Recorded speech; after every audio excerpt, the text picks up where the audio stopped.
Almost a year ago, we were talking about Transformers on this program. Yes, And the Great Toy Massacre of 1986. so, of course, it's only fitting for those of you that are watching the video program who can't see who's sitting with us. We're welcoming back our friend Chris Schmidt. Chris, how are you, sir? Doing all right. Yeah, like you're our resident phone a friend when it comes to Transformers discussions now, huh? Yeah. And Stargate. And Stargate. And Stargate. There we go. Mm-hmm. I was gonna say, how do you feel after getting to sit down with Joseph, the writer behind several of the seasons here of Stargate? Oh, I loved it. I loved talking to the Baron. Yeah, It was I will never stop calling him that. I know. It's such a great nickname, and I believe it or not, I actually wanted to name my son Baron at one point in time, and I got shot down. So, I mean, it's a good title to have, but a tall order for a name. Yeah. Yeah. Mm-hmm. I don't think so. I'm pretty sure one of Will Ferrell's kids is named Baron. If it's good enough for him, it's good enough for me. There's somebody else who's got a kid named Baron too. Oh, yes. Yeah. Hey, the good news is, though, in this family, we can't even really get away with comb-overs because we just don't have enough hair to do it. So Okay. at least we got that going for us. But today, what we have going for us is hopping back in that time machine, going to the year 2007. And we're going to talk about Transformers Oon. Yeah. Mm-hmm. The first attempt at bringing things that are more than meets the eye to a live action movie. And what a time it was in 2007, let me tell you, because this movie had such an impact on me and my friends that one former co-host of the show even named her cats after characters in this movie. Ooh. Yeah. Care to share with class?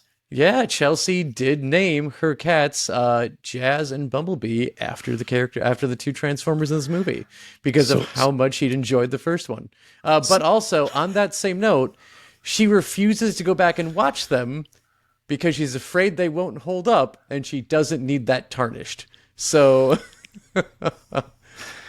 I was going to say she showed Jazz more respect than Michael Bay did. Not kidding. No, Jazz was done so incredibly dirty in this movie. We'll could probably address that more as things go on because while this is something that is a sad low point of the movie, we probably shouldn't start with the low points, and we should probably get into more about how this movie came to be, some stuff behind the scenes, and the things that we did enjoy about the first Transformers. I was going to say, a good starting point, I think. One of those things was actually kind of a bitchin' toy line, as what's like happens with all Transformers, because we are joined today by this guy right here, Bay vs. Optimus Prime. He's actually from the second movie because the first toy movie from the first movie was actually kind of lame and bulky as far as Prime went. So this was a pretty major improvement. But yeah, I've still got this guy hanging around along with all of my other Transformers. Now, for those of you who are listening to the audio program, once again, you are robbed of the visual here, but Joe is holding up the cinema accurate Optimus Prime from the second movie. Yes. Which, flames and all.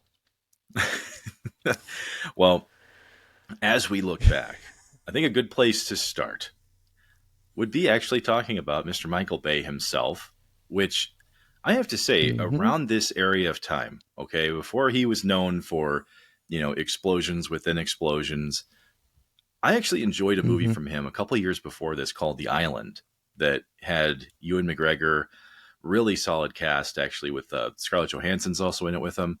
And it was actually a really well-written concept that I thought was kind of cool, where you have this lottery of sorts, and people who win the lottery get to go to the island. The island. And you find out that the island is actually much more nefarious than anybody could have possibly imagined. But for a Michael Bay movie, it actually did a lot of good things. There's a lot of twists and turns. Yes, there were explosions eventually. Yeah. And it even had Sean Bean in it too. So did he make it? I'll have to leave that up to you guys to decide. He also directed a Victoria's Secret commercial before this movie. And yes, it does have explosions. Hilariously. So obviously this isn't just Michael Bay that we're going to be talking about, though. We also have him pairing up with Roberto Orci. Is it Orci? Orci? Orci? I always forget how to Not pronounce sure. I've heard it both ways. Yeah, Roberto Orci and then Alex Kurtzman, who, for those of you who remember some classic television, these were the Hercules and Xena guys, believe it or not. Do you miss those days? Yeah, and for the Star Trek people, I don't think anyone, or there were probably still a good chunk of them who aren't over Alex Kurtzman taking over yet.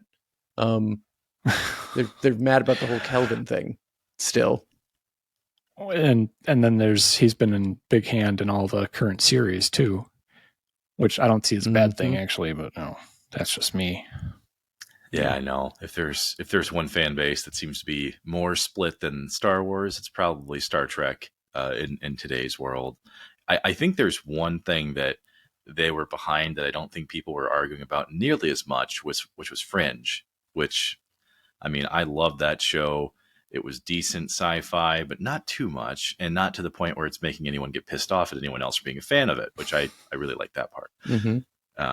But yeah. I mean, I actually was fascinated by looking back at this because I didn't really ever look at the writers of this movie all that much, and I almost wonder why. Because yeah, it's a lot of questionable things that go on in this movie. Someone's responsible for that. I should probably look into it. But maybe you don't want to know. Yeah, exactly. Well, it does beg the question, though. We know what their other work has been like, and we have decent things to say, if not good things to say about most of it. And then there's the shortcomings of this movie, and it makes you wonder, well, it wasn't just the writers. Was it Michael Bay? Was it the other producers? That's a good question. I mean, the movie kind of does a lot of like good individual things, but then they don't really seem to like work together very well.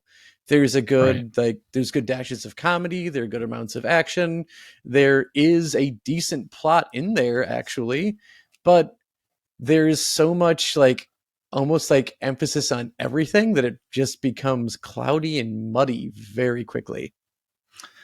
I think we'll definitely weave into some of that territory. There were a couple things that you guys have kind of talked about. There are some good things in this movie.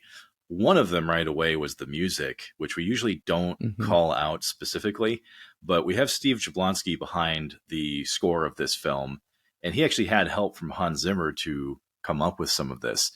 And there's actually several tracks that are in this movie that you'll end up hearing in trailer music and in other films that really catch you. So I think that at least got us into the setting, and it wasn't distraction.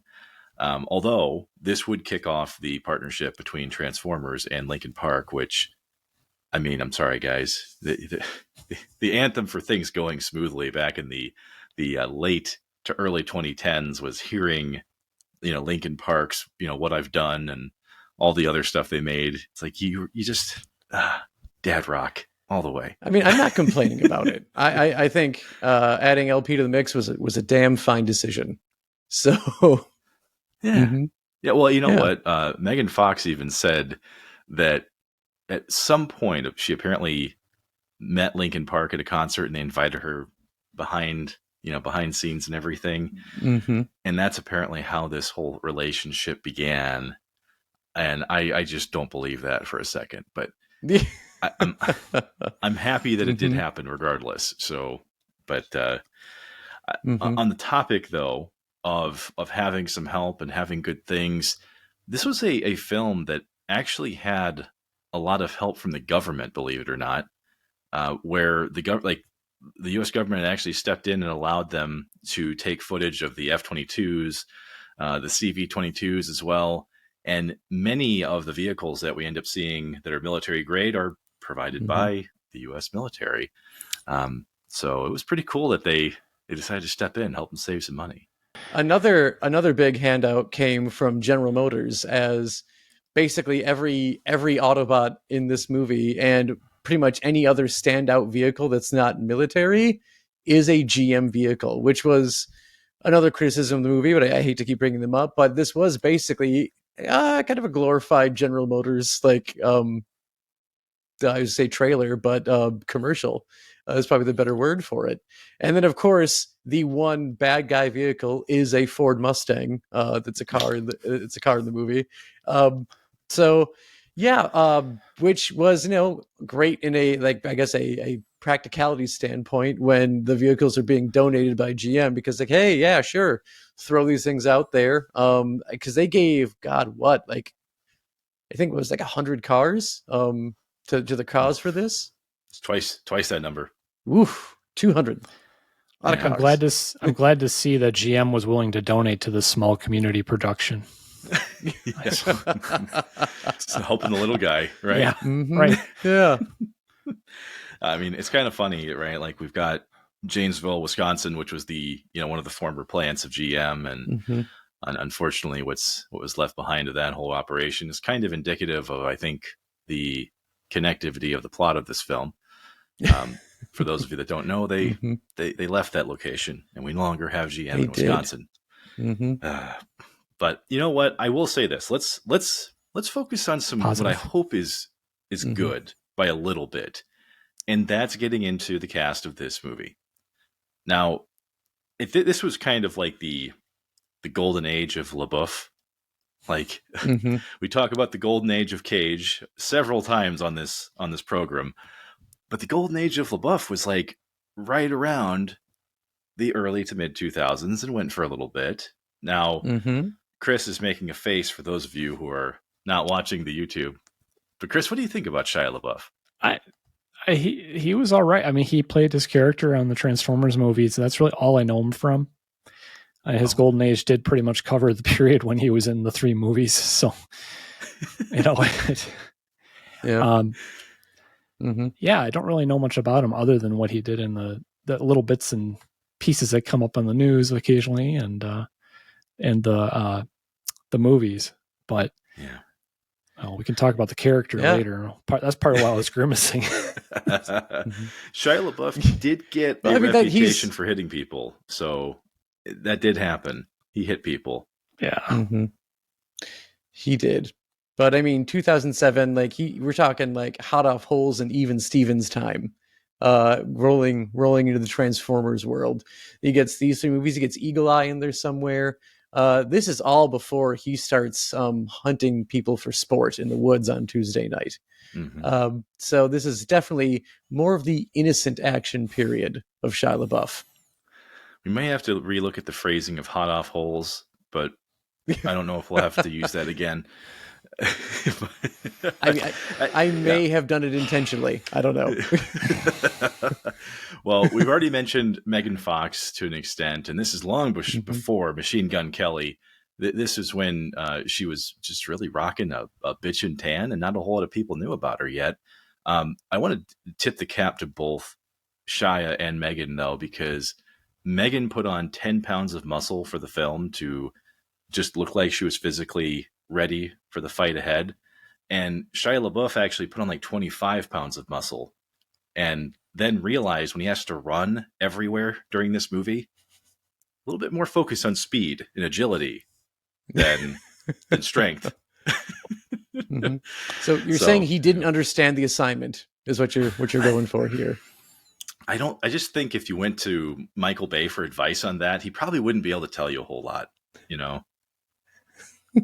So yeah, I don't know. Probably not. Yeah, but a couple other folks that were in this one that were also right in the meat of that early 2000s would be Josh Duhamel, which do not call him Josh Duhamel. He will try to kill you over that. And Tyrese Gibson, who, of course, folks will recognize from the Fast and Furious franchise. He actually paid people. He paid producers to get a spot in this film. Like an actor paying someone to put him in something. That's why he's here. Well, I mean, this is definitely good times for Tyrese Gibson. Because again, like this is right off of Too Fast, Too Furious, when Vin Diesel decided he wanted to step away from the franchise before he reclaimed it for the family, and he did a great job in this movie. I think. I mean, the left cheek comment had everyone rolling in the movie theater when I saw it. Left pocket! My back pocket! You got 10 back pocket! Left cheek! Left cheek! Left cheek! I gotta say, I don't think he did a bad job at all in this movie. So that's kind of what I'm thinking. Like, man, he paid to be here, but like, once he got there, he made the most of that. There's one story I always loved about both like Josh Duhamel and Tyrese Gibson, because they're playing like these Iraq like war-torn soldiers. They've kind of been at it for a little bit, but there's one part where Josh Duhamel is in like basically like, you know, like a clay house, and he's got these folks who are living there, and their radio gets knocked out, and he asks them for a phone. And this is a story that actually happened in like World War II, and then it keeps kind of going through different iterations as time passes on. So every time I see that, I'm just like, okay, that's cool. Military brat, I'm watching for that. But yeah, I thought they, for most people's first introductions to Josh Duhamel, and in a lot of ways, I thought that they were a pretty good part of the movie where they anchored. Well, I knew him from Las Vegas before that. I was watching that at the time. See, and I never watched it. I it just was never got fun. into it. It was fun. Yeah. And amazingly, he had a yellow Camaro at one point. Go figure. Oh, look at that. It's the universe telling us something, man. Yep. It's always foreshadowing. And I hate to be the downer again, but I do remember someone reviewing this movie once upon a time and referred to Duhamel as the budget version of Timothy Olyphant. And I think that's a little mean. A little mean. Yeah. I mean, he was pounding Fergie. I don't see that as the discount version at all.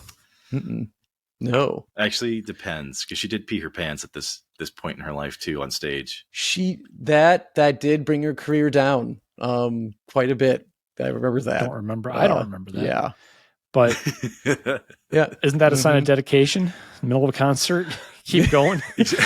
See, exactly. There's always a silver lining. The show must go on. It should have been a lining either way, I guess. But no. Well, oh my gosh. So those are like the main folks really in this movie. They're the ones that I think most people are going to remember. But the supporting cast of this film, pretty damn solid. Because I mean, Jesus himself, John Turturro, is in this one, and I always loved what they did with him. Especially because they make him take his clothing off a lot. Yeah. So while I think he does do, I think they do a more fun job with his character in the second movie. I think they do a great job of him being this man who doesn't exist and someone who buys into that a little too much for his own good. Because he has this right amount of like, you know, I can do whatever the hell I want because my job doesn't exist and I can make you disappear. And he can very quickly cut to being just the right amount of scary for this type of movie. He reminds me of like whenever, if you've ever been a person who, you know, doesn't want to be talking to you and they're kind of looking around, you know, like he kind of encapsulates that as, you know, as this character he plays.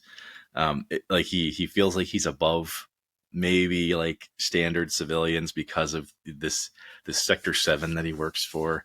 I mean, I don't know, Chris, what do you think? That's true in this movie. He definitely plays it like that, but he carries that forward through the other movies too, where he's always got that air about him. But he's one of the best new characters they threw into this franchise. I can't say, I don't think they've had I take that back. There's a sort of equivalent to him kind of in the current Earthspark series on Netflix, but it's not nearly as John Turturro. It's a milder version of him, the character, but it's a similar idea. Plays off the idea that he's kind of a fan of them too. You know, as much as he's afraid of the aliens, he definitely turns out to be as much of a fan, especially the Autobots. It's a shame they didn't create a scene where he like licks the Allspark like a bowling ball. That would have been perfect. I think while going with supporting characters, I know we've got a lot of ground to cover in a short period of time. I think it would be a crime not to discuss the Witwickies themselves with Kevin Dunn and Julie White, because these two do just an amazing job as like parents of a teenager and just a very awkward, like kind of middle-class family. Oh, yeah. And to this day, like Kevin Dunn does like the thing I think I'm plotting to do at least to my nephew, and probably Mark's son one day, because I'm also an uncle there too, and promise to help buy them their first car and drive them to a Porsche dealership and say I've got a surprise for them. And then while they're at the peak of like, oh my God, I can't believe this is happening, just crush them like, yeah, no, I'm not helping you buy a Porsche. And then drive away from the dealership. It was the best TV movie dad thing ever. Yeah. Yeah.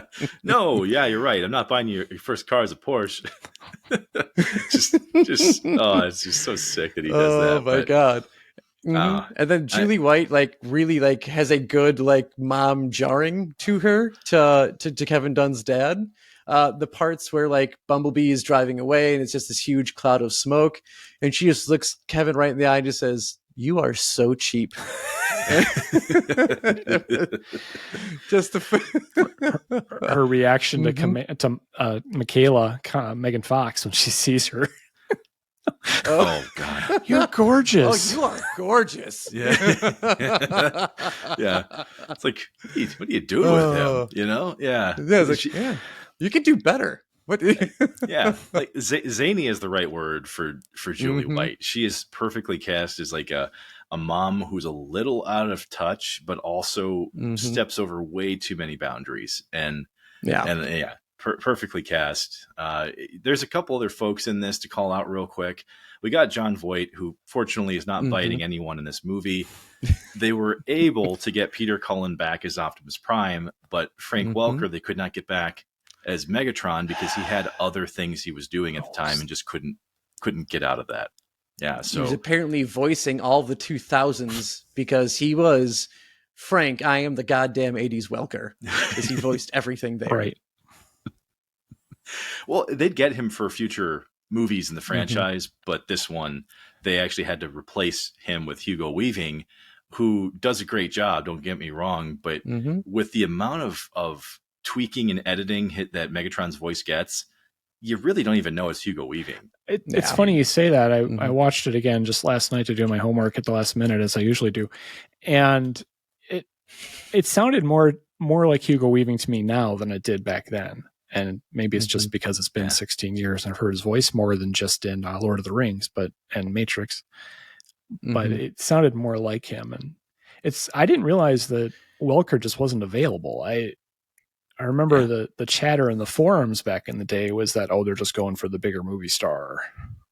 So no, that's the only reason why Hugo Weaving got the opportunity, was because Welker couldn't commit to it. And they're like, well, why don't we call this dude who's got a pretty good voice, does decent work a couple times here, So that's how they got Hugo Weaving. But for those of you who listen to our episode about Harold and Kumar, they're able to get the very same Anthony Anderson, who is putting animal semen in food in that movie, and they inserted him into this one. And he was fantastic. But we also got the late Bernie Mac, as you guys have mentioned, at the used car dealership, which, God damn it, was he hilarious. And I missed him just so much after watching this again. Rest in peace, Mr. Bernie Mac. Uncle Bobby B, baby. Uncle Bobby B. And there was Trish from the MCU or from the Marvel TV shows on Netflix. Rachel Taylor. Yes. Yeah, I feel like she's criminally underused, don't you think? Yeah, the whole hacker thing is, she was just a plot device more than a character. Yeah. I really I thought she was going to like take off after this and maybe even get brought back in the series, but they didn't use her ever again. And I kind of feel bad for her more than anything. Yeah. And I believe, which I could be wrong on this, but I think we have Sam and Dean Winchester's mother in this movie. Yes. Yeah. She's Josh Duhamel's wife. or Duhamel. He's going to kill me now. He heard me mispronounce it. Yeah, he's going to find you, Mark. You've made a mistake. Son of a bitch. Yeah, she appears for like that satellite call. She's there for like the first, minute of that conversation. So yeah, that was hilarious. A good call out. It's reminiscent of the fact that the same thing kind of in Star Trek, the reboot in the Kelvinverse, like you get a shot of a very recognizable mom in the first 2 minutes of the movie, and then she's gone. But we assume things were fine for her.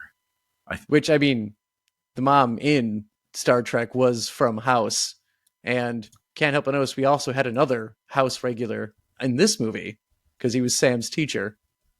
And we had also had a House regular in Harold and Kumar with, Kumar. Lots of House regulars just showing up in our podcast with the movies we're talking about. Maybe it was just the era. I don't know. But there are some pieces of data here because we've been talking about what people think about these films outside of our analysis. So looking at Rotten Tomatoes, critics and audiences were a little split on this, but not nearly as much as you might see for other things. Critics were about 57%, audiences at 85%. I would say this is pretty standard for a summer blockbuster to have critics kind of in one corner, audiences eating it up. And there's a $709 million box office performance out of this. So definitely think it was the right amount of popcorn. Typical community theater, yeah. So did all right. You know what? Okay. We've been this year on the program, we've been reading some of the words directly from Rotten Tomatoes because I think it's not enough to just do what we do. Let's hear about what some of the people were saying. And we try to pick a little bit of everything, okay? So this was technically a good review, which was Michael Bay, of course, can't resist temptation to use as many explosions in the film as possible, but it's still highly entertaining. Honestly, I think that could have been written by me. But one of the non-positives, we'll call it that, because negative I don't think is truly ever the case with a lot of these, but morphs from Army enlisting ad to toy ad on its way passing through a parade of car ads, computer ads, beer ads, without ever really becoming a movie. I mean, they left out Cisco networking. So, because that's there. And Mountain Dew. Mountain Dew is advertised in this movie. I'm not complaining about that at all. Well, here's one that I think most of us can agree with. So I'm going to call this one like the neutral one, okay? Thank God the Transformers speak primarily in their proper nouns. If they hadn't shouted Optimus, Megatron, every time they struck a blow, I'd have no idea what was happening. I can't really argue that logic if we're just being blunt here. That one actually makes sense to me. It's kind of tradition for the cartoons, though. Yeah, that's how it goes. I mean, if we're talking Pokemon, I don't think anybody's going to be confused either. But for me, looking back at 2007, yes, I had been involved with Transformers as a pop culture presence. I watched a little bit of the cartoons. That helped me out in the movie to know what mound of CGI was hitting the other. So I definitely see some value there. And there was one mislabeled Decepticon in this movie because there was, at least originally, I remember in the theatrical release of the movie, the tank Decepticon that shows up towards the end of the movie says Devastator like rolling out. It's like, wait, hold on. Well. No, Devastator's a big old combiner of construction vehicles. And I think when they eventually, when it gets a DVD, actually, no, I think the DVD release the Blu-ray, still screwed up. The Blu-ray still says Devastator. Okay, yeah. So I don't think they ever fixed it. They're like, whatever, just roll with it. No one's paying attention anyway. Well, continuity is a suggestion in Transformers. They make Doctor Who look like pre-planned cinema. I mean, when you look at this franchise, like the amount of times the Megatron dies and is just suddenly back, at least twice. He's like a soap opera character after a while. It's like, hey, I thought you were dead. I was. Oh, okay. All right. Oh, okay. Back. Like, did you fall down an elevator shaft? Yeah, I got better. Oh, good for you. Well, here's what I think we can settle on as at least a solid piece of the Transformers history.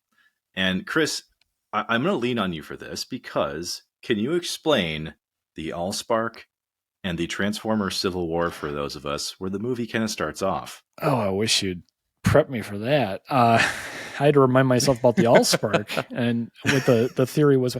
Well, because a lot of the Allspark history comes from like the comics and was kind of outside the old 80s TV show, and it wasn't even in the 86 movie.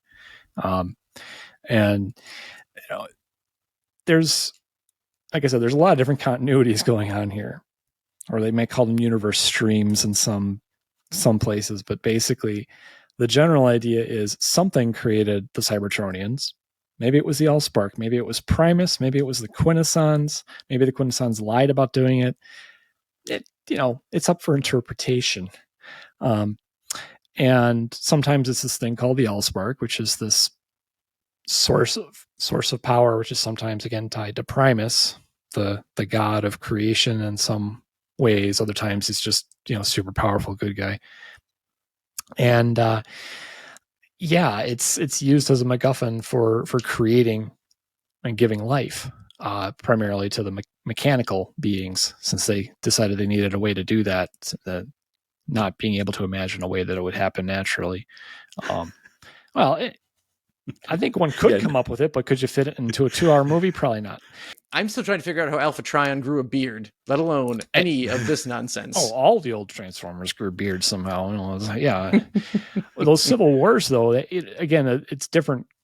There are different causes listed depending on which continuity you're looking at, but it's almost always you've got sometimes Megatron was actually not the bad guy, at least initially. He was the leader one of the leaders leading the rebellion against some oppressive overlords of some type, be they the Quintessons or other Transformers or what have you. And then he eventually becomes more evil. So other times he's just pure evil to begin with, and he wants to wage war and control. The Bay movies are interesting because they kind of nuance it. They call him evil, but then Prime calls him his brother at the end, hinting at that relationship they had when they were younger. And so we could probably do entire shows just trying to sort through those continuities. I was really hoping that Optimus would have said at the end that, it's over, Megatron. I have the high ground. And that would have been just as much character development. I mean, I'm absolutely certain that actually did happen somewhere in one of the cartoons or something. It may not have been Optimus and Megatron, but that line about the high ground did pop up. Yeah. Which, speaking of lines from the cartoon, we do get some callbacks to the 86 movie, where you've got Megatron asking if it's fear or courage that brings someone in front of him. He says that to Sam Wiki, when I think he said it to Prime in the old movie. And then the one that definitely had all of like the people who grew up with the franchise and the cartoon, when Optimus Prime says at the end of the day, one shall stand, one shall fall. We all got a little giddy when that happened. Yep. Yeah, some people were shifting their pants in the theater when they heard that one. But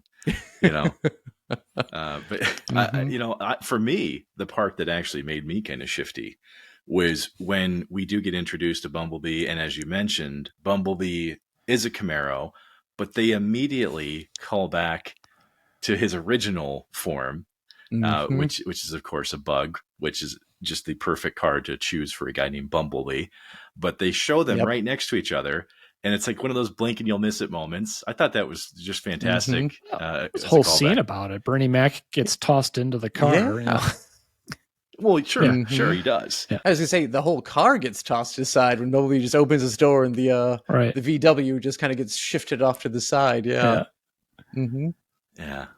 For me, the part that I'm still trying to get over is that, believe it or not, there was a time when the Camaro and the Mustang had to be revived, and that was the early part of the 2000s there. So, I mean, they were good looking cars, but for me, I just I never really fell in love with those ones, guys. And as they mentioned, it was basically an ad for the new Camaro. I mean, yeah. Unapologetically. So, although like the advertising worked backwards with me because I preferred the 77 Jalopy Camaro over the newer 2007 Camaro. And because I grew up in a very pro Ford family and I was basically going to be, left out of the will if I bought anything else. I'm like, I'm going to buy an old Mustang from that year, which if, you know anything about the Mustang from the 70s, it's actually the Mustang 2 in 77. And I got close. I own a 78 Mustang. And I made this decision while watching the movie too. I'm like, I'm going to get like a late 70s like car like that and kind of hope that it's like kind of a jalopy to drive around in first. And if I have any friends listening to this podcast who helped me work on the car, it's an accurate description of said car.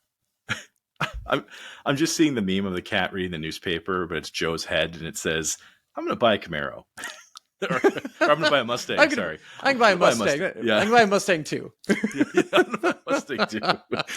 Oh man. I mean, but that's, and I think when people go back and watch this movie, you may not remember how this was the revival era of those new designs.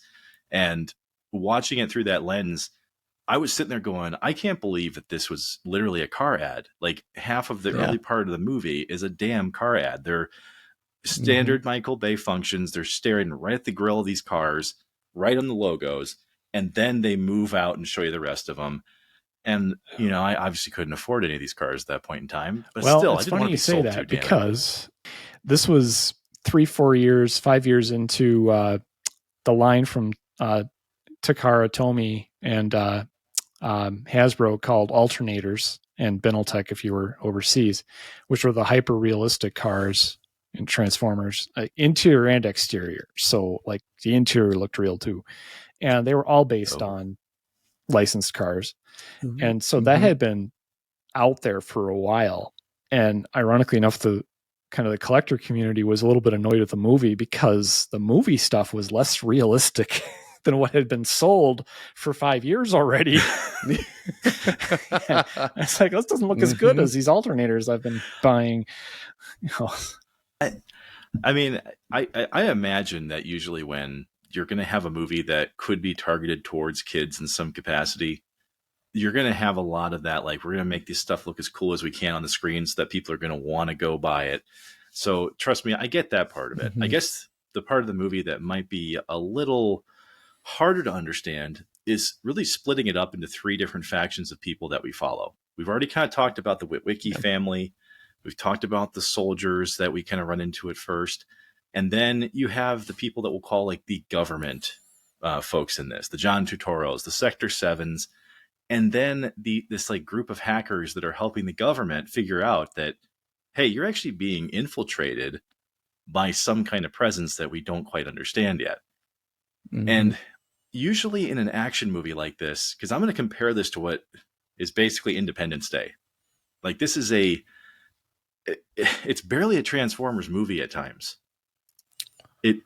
I'm getting a huge vibe from this movie as if it's like Independence Day, Will Smith, early 90s, right? Mid 90s. And that's the vibe we're really getting through about 60% of this. What do you guys think? I mean, I think it's pretty accurate. I look at it from the perspective of, while it does suck because it's called Transformers, so you think you would focus mostly on the Transformers.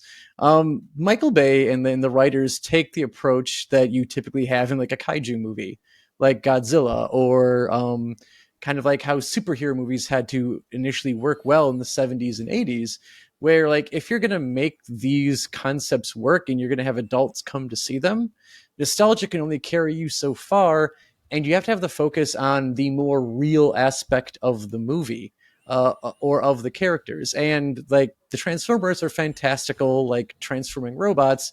There's nothing real about them. So kind of in that kaiju like sense, like with Godzilla, and I'm going like old Godzilla, like original movie, where the movie is mostly about people dealing with Godzilla and the after effect of Godzilla than Godzilla himself. And when done right, like the original Gojira, because Gods of the King of the Monsters is just a fucking mess. I still loved it, but it was a fucking mess compared to Gojira. If it's done right, it can be done very well. And we do kind of get that at the start of this movie is we are dealing with something that is way more advanced than us. And how do we pull ourselves together to try and fight it?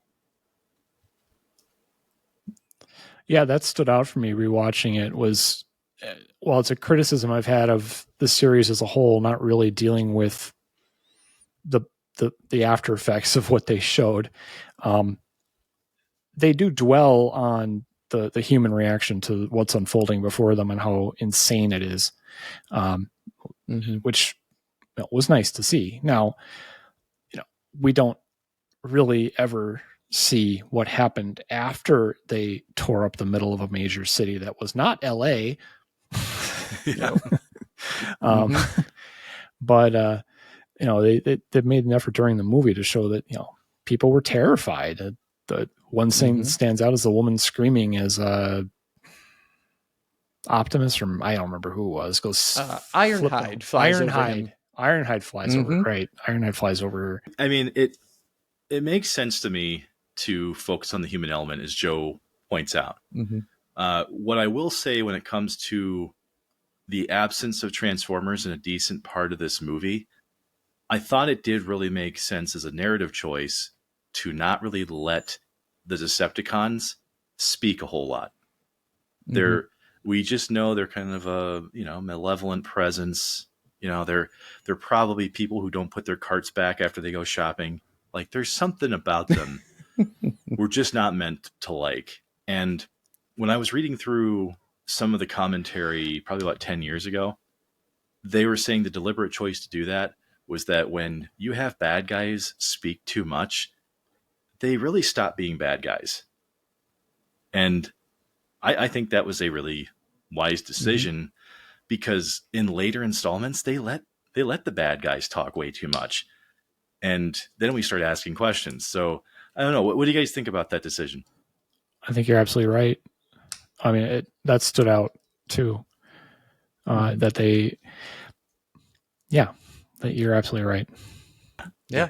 I think it's smart because kind of like what we saw with the Netflix series. I kind of wondered why I'm supposed to root for Optimus Prime in the Netflix series. I'm like, Megatron seems to have his shit together a lot more, and he seems to be more interested in actually helping people out instead of just preventing someone else from doing something. Which by Netflix people, series? Obviously, not Earthrise. So it was, it was basically almost like they just did 3 movies. Oh they did 3 seasons. Yeah, the War for Cybertron I'm forgetting trilogy. It. Oh yeah. I actually had a chance to watch that's this. The one. Yeah. Yeah. I see Megatron in that actually comes off as someone who's actually I would rally around as opposed to Optimus Prime in that. And when we see this, we just know both of them are going after the Allspark and that there's a war over it. And they kind of hint that Megatron's going to get it and wipe out humanity to remake or make new Decepticons, sort of thing. But I mean, that kind of makes sense to at least repopulate after most of the race is gone. And we do get some great lines from him. I do love the "You failed me yet again" Starscream, which has to happen everywhere, which I'm glad it does. And one of the things that I think was done well in this movie was the first Transformer we actually talk is Barricade. I'm pretty sure because Bumblebee, we don't hear him say anything for really ever because it's all radio. But Barricade is trying to get information out of Sam, and it's what should be a terrifying moment. But the only way that Barricade knows Sam is off of his eBay username, which is Ladiesman217. So he's just shaking Sam down. Are you Ladiesman217? And you're scared but laughing at the same time. Yeah. Which the hidden joke there is that's actually Michael Bay's birthday is February 17th, and I guess he considers himself a ladies' man. Well, Michael Bay is the only human that I think Megatron directly killed. So yeah. Flick. well, here, tell you what. This movie, as you mentioned, Chris, it's 16 years old at this point. A lot of people have seen it. A lot of people have seen the stuff that's spun off of this in the years since. And we don't always go into the pure 100% plot of films because we still want people to go see these, even if they haven't watched it or if they haven't watched it in a long time. But since you are our guest, Chris, we're going to give you the first crack at what do you think this film accomplished? Well, it did bring to life, literally and figuratively, the live action Transformers possibility. It had been bandied about for years and years and years and always seen as impossible to do. And of course, there were huge debates about it, even just simple questions like mass shifting. Michael Bay was very adamant. He didn't want anything to change mass, which is why some of those designs get really wacky, to put it mildly. And, it kind of violated one of those historical trends in the franchise. And then of course they did use it with the Allspark. That was the biggest thing, was it made it more real, and it brought that potential out there, brought it into the real world. And I think the other movies did it better because they weren't as abstract about locations like the city. But it definitely did that. It brought life back to the franchise. It was kind of moribund before that. There were a series of cartoons mostly lifted out of the Japanese cartoons and redubbed and remixed. And you had that, like I said, that alternators line, which is the collector's line in the US. And that was kind of a thing. And the masterpiece line is related to that. It's kind of a thing, but it wasn't going anywhere anytime soon, which is probably why Hasbro wanted to make the movie in the first place. So, but, it gave it a position in the cultural landscape that it already had one, but it really solidified it, and it's not going away anytime soon. Even after, we're at 7 movies now. So hard to believe. 7 movies, each in their own universe, as far as I'm concerned. They're related and that not. I hear you, Joe. What do you think? What did the Transformers 1 accomplish for you? Well, I mean, I wholeheartedly agree with Chris in that it definitely, breathed life back into this franchise, because before this, we had Beast Wars, and again, when even Beast Wars was really Beast Machines, which was like, hey, Beast Wars brought the Transformers back with a fresh new idea. Kids are liking it again. We've got to keep the story going. Let's make Beast Machines. Then it promptly hit a brick wall and died for a while. And this is where we kind of get something back. And as far as what this movie accomplishes, one thing that I think it simultaneously is both an accomplishment and a faceplant at the same time, is just bringing Optimus Prime accurately to the big screen. Is that the Optimus we get in this first movie, I would like to put a nice bold asterisk next to, because as the series continues, Optimus Prime changes dramatically. In this first series, we do very much get the giant robot dad that we had as a kid, who could, mix it up when he needed to. So he had this kind of moral compass and moral center to himself, where he had a very hard line, we're not hurting the humans, we're way too strong for them. It's not right. We shouldn't do this. And he wants, again, he calls Megatron brother after he dies, and how he's willing to sacrifice himself so that no one else has to die. These are all very good Optimus Prime qualities that we remember from the original series. However, where it faceplants is that he also kind of sucks at fighting. He does a really great job on the interstate, but I'd like to point out that the humans do more damage to Megatron in this movie than Optimus Prime does. And that was a bit of a letdown when you go back to watch it a second time after hey, this was a really fun movie the first time. And you watch it again, it's oh, Optimus Prime kind of got his butt kicked by Megatron and was just kind of willing to die in the fight. Optimus felt like the kid in school who told everybody he could do karate, and then he gets his ass kicked. Like that's what he kind of felt like for me. Mm-hmm. Chris, what about you? Yeah, well, you're not wrong. I think part of it was a learning experience of how do you make this work, and probably the narrative process of trying to make Megatron look like a threat. But they didn't really sell that Optimus was as powerful as he is before that. Mm-hmm. Mm-hmm. You know, he didn't really have a fight with anybody before that. That really showed that he's a badass, and so you just get to see Megatron kicking him around. Yeah, I mean, there was who did he fight on the interstate in the series? Because that's why Optimus kind of like arrives late to the big fight at the end. That was not Devastator. No, it wasn't Devastator. Barricade. It wasn't Devastator. Not Barricade. Not Barricade. Barricade was the Mustang. Yep. So, but I mean that, like he does hand that Decepticon his tailpipe. Yeah. So there is that. But and then we see like his little sword thing. Yeah.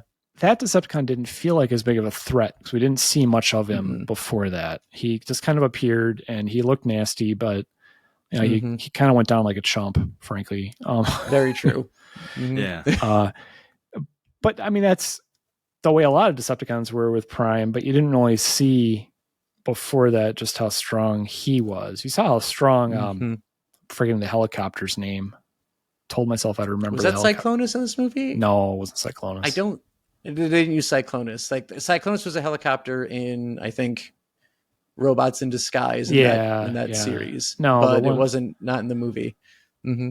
He died during the battle in Mission City, but and he dropped off Scorponok, who was awfully small all of a sudden. Very small. But there's one important thing about his involvement in the movie. So to actually create the effect of Scorponok in the sand, they actually had to put a line of explosives literally under the sand.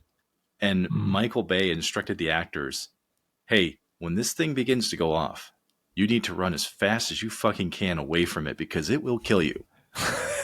And the look on the actor's face as they're running is legit. They are running in pure fear. So if there's something you want to watch out for, the Scorponok explosion scenes, they could have killed people doing that. Yeah, I shouldn't laugh. I actually got really worried. I was really worried that, Mark, you're about to say that Michael Bay didn't tell them where the explosives were and just said there are explosives out there and you need to run because they will kill you. And then they started going off. Here's why that's not funny. That set where they were filming that was a former minefield that they had to sweep for mines before they did that. So to your point, Joe, you're actually kind of right. I was saying we shouldn't laugh because I'm thinking of what happened during Dark of the Moon when some of the stunt people got killed on the freeway south of Chicago. Very true.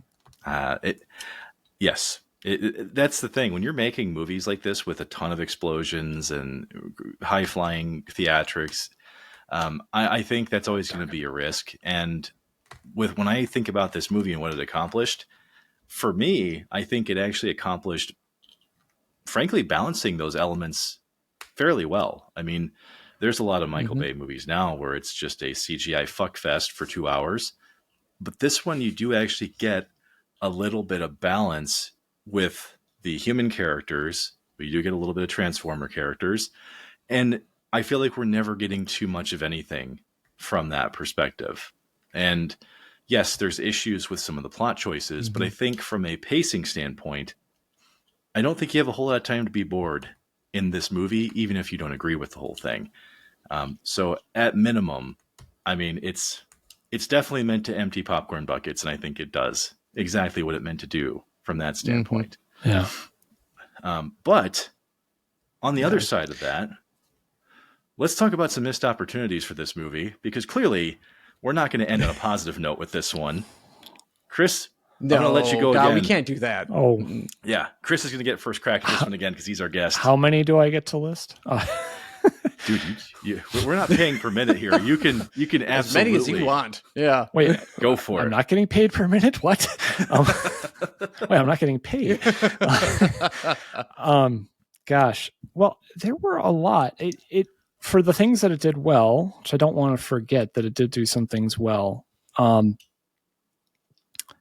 this applies kind of to the series as a whole. There was an element of the world building that just got lost, and that was the impact on the world from the Transformers, which is ironically something that the current Netflix cartoon series does a lot better than anything else ever has. It's almost exclusively focused on that, actually, is the relationship after the war, rather than during it.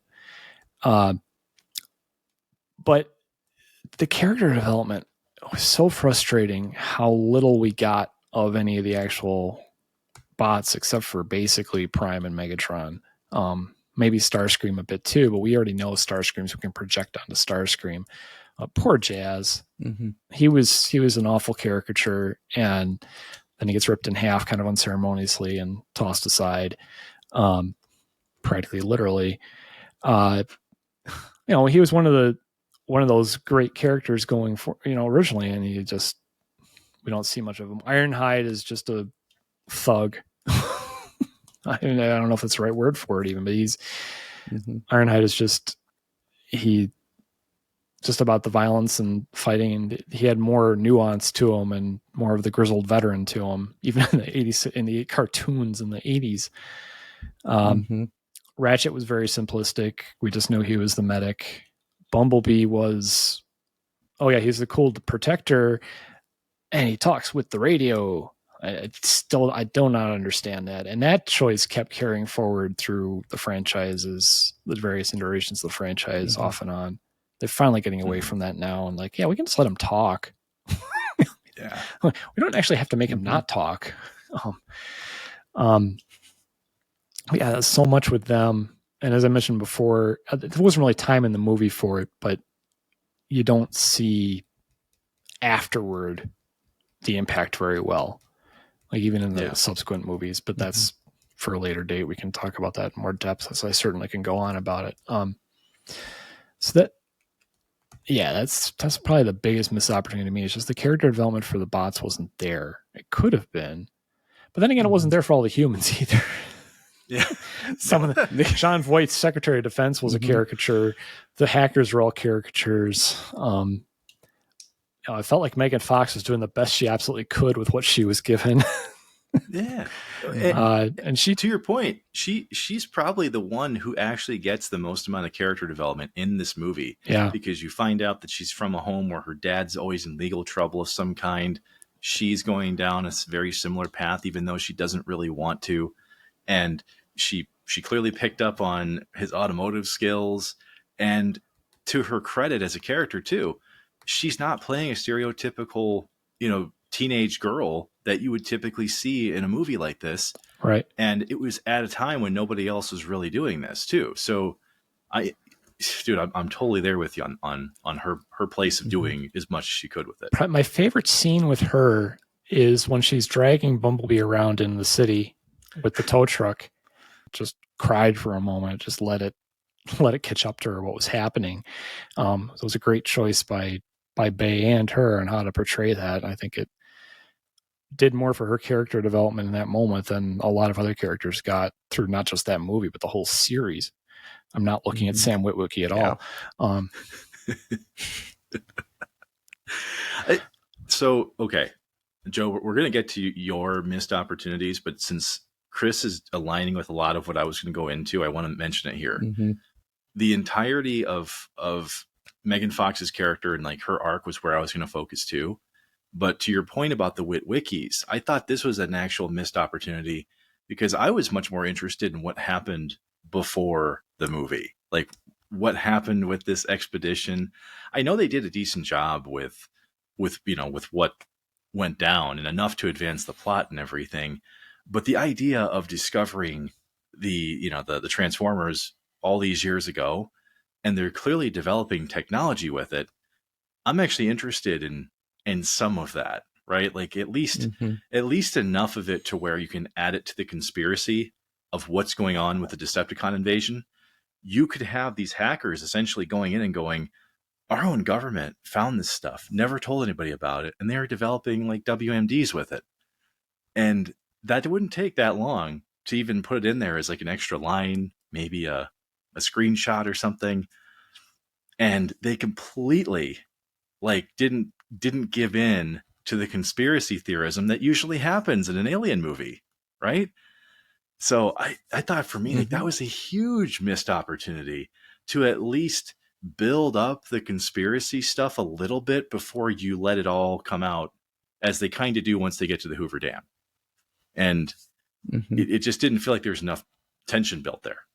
So Joe, we'll let you finish this one out. What were the missed opportunities for you in this film? Before I get into, because I'm really going to mirror Chris on the missed opportunities here, but one of the things that I want to comment on that was done well, and I think didn't need too much elaboration on, but maybe could have used a little bit, because this is one where one of the criticisms of the movie that I remember hearing when it was new was that why is it when the Allspark like actually like pulses and goes off, that all like the cell phone, the Mountain Dew machine, the Xbox, the Cadillac, why are they all evil? Why are they all bad?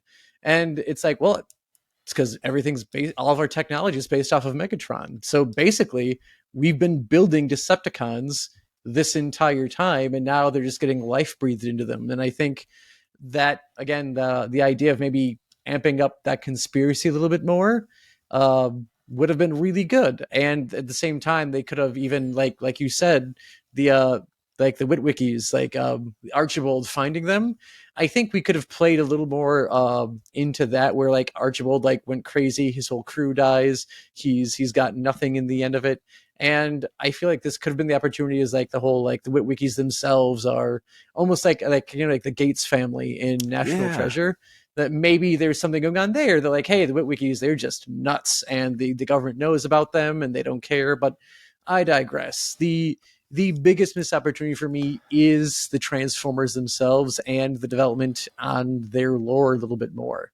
We don't really see any of the war on Cybertron that led to it. We just get a little quick backstory of like, hey, yeah, we fucked the planet. We're sorry. Like, that sucks. Now we're spread out doing things.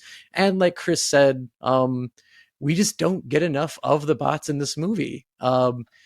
If we're going to do like the Gogeta thing and have it so that the humans dealing with the event is the focus, or dealing with the supernatural thing or the extraterrestrial thing is the focus, then you've got to really make the extraterrestrials booming. And I don't think they do that very well here. Other than like Megatron is imposing from the second he's on the screen. I think when he transformed into his jet, I think they made him look a lot like the swordfish from Cowboy Bebop, and I appreciate that, but it's fucking fun.